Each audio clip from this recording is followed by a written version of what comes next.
Next ورب ہمارے پاس ہے وونن، یعنی رہنا. اور اگین آپ نے سب سے پہلے ورب کی جو اسٹم ہے، جو بیس ہے، اس کو آئیڈینٹیفائی کرنا ہے. وہ یہ ہے، اے این سے پہلے پہلے جتنا بھی ورڈ ہے وہ ورب کی بیس ہوتی ہے، اس کی اسٹم ہوتی ہے. جب اے این ساتھ لگ جاتا ہے تو پھر وہ پورا ورب بن جاتا ہے.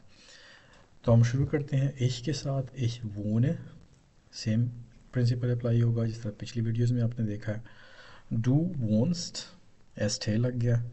اے وونٹ، ٹھے لگ گیا. ویا وونن اصل ورب رہا. ایئ وونٹ، اگین آپ نے دیکھا کہ ایئ کے ساتھ اور ہی شی اٹ کے ساتھ جو ہے وہ سیم رہا.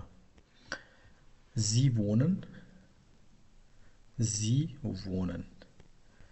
اگین آپ اس کو پریکٹس کریں، کیونکہ صرف پریکٹس کے ساتھ ہی آپ وربس کی کنجوگیشن کو سیکھ سکتے ہیں. ورب کی آپ کو اصل حالت جس کو انفینیٹیو کہتے ہیں، جیسے یہ ورب کی انفینیٹیو حالت ہے، اور پھر اس کی کنجوگیٹو فارم، یعنی کنجوگیشن ہونے کے بعد جو چینجڈ ورب ہے، ان کا اگر آپ کو اندازہ نہ ہو تو آپ سینٹینسز نہیں بنا سکتے.